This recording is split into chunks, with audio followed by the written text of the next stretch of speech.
My fellow Americans, tonight I want to speak with you about our nation's unprecedented response to the coronavirus outbreak that started in China and is now spreading throughout the world. Today, the World Health Organization officially announced that this is a global pandemic. We have been in frequent contact with our allies, and we are marshaling the full power of the federal government and the private sector to protect the American people. This is the most aggressive and comprehensive effort to confront a foreign virus in modern history. I am confident that by counting and continuing to take these tough measures, we will significantly reduce the threat to our citizens, and we will ultimately and expeditiously defeat this virus. From the beginning of time, nations and people have faced unforeseen challenges, including large-scale and very dangerous health threats. This is the way it always was and always will be. It only matters how you respond, and we are responding with great speed and professionalism. Our team is the best anywhere in the world. At the very start of the outbreak, we instituted sweeping travel restrictions on China and put in place the first federally mandated quarantine in over 50 years.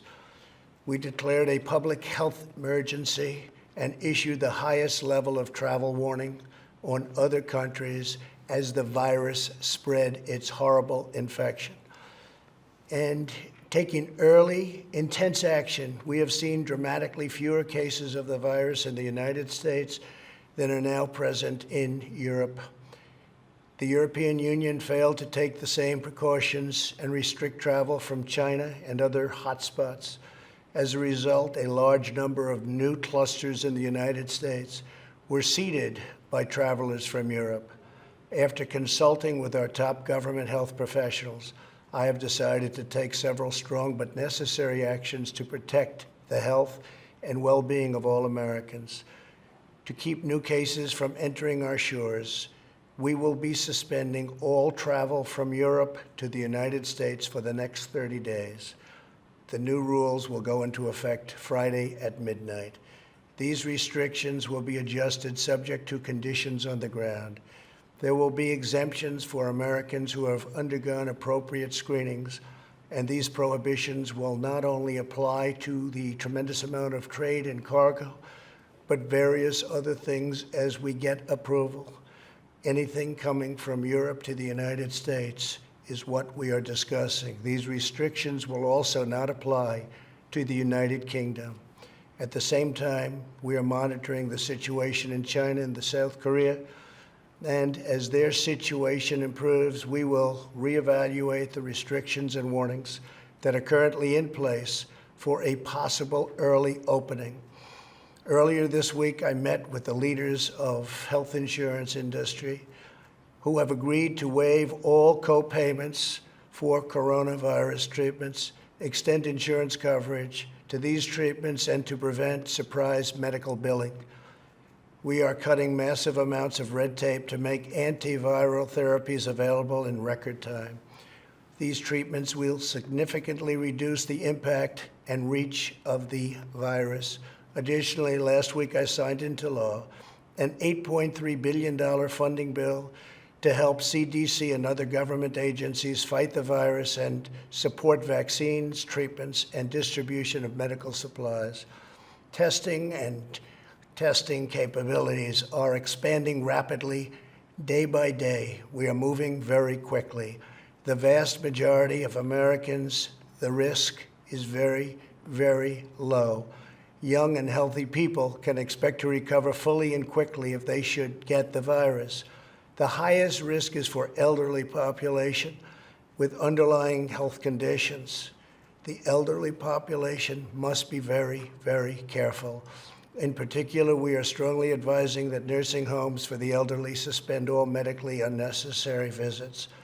In general, older Americans should also avoid non-essential travel in crowded areas.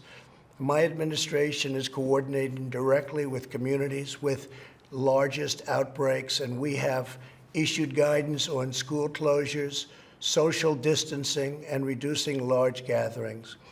Smart action today will prevent the spread of the virus tomorrow.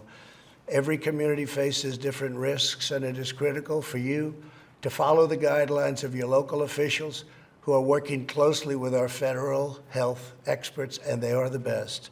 For all Americans, it is essential that everyone take extra precautions and practice good hygiene. Each of us has a role to play in defeating this virus. Wash your hands, clean often used surfaces, cover your face and mouth if you sneeze or cough, and most of all, if you are sick or not feeling well, stay home. To ensure that working Americans impacted by the virus can stay home without fear of financial hardship, I will soon be taking emergency action, which is unprecedented, to provide financial relief. This will be targeted for workers who are ill, quarantined, or caring for others due to coronavirus. I will be asking Congress to take legislative action to extend this relief. Because of the economic policies that we have put into place over the last 3 years, we have the greatest economy anywhere in the world by far. Our banks and financial institutions are fully capitalized and incredibly strong. Our unemployment is at a historic low. This vast economic prosperity gives us flexibility, reserves, and resources to handle any threat that comes our way. This is not a financial crisis. This is just a temporary moment of time that we will overcome together as a nation and as a world.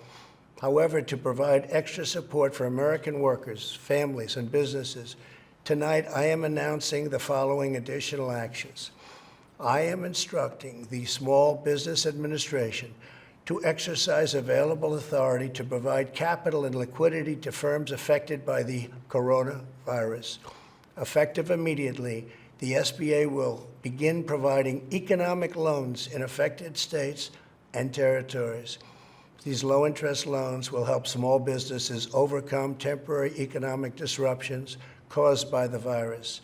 To this end, I am asking Congress to increase funding for this program by an additional $50 billion.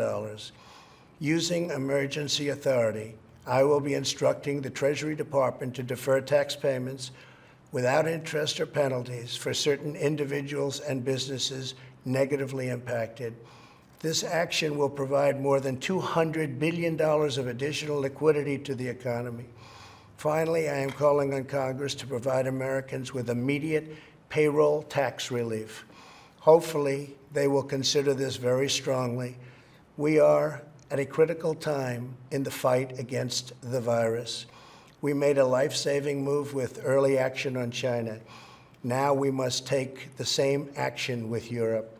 We will not delay.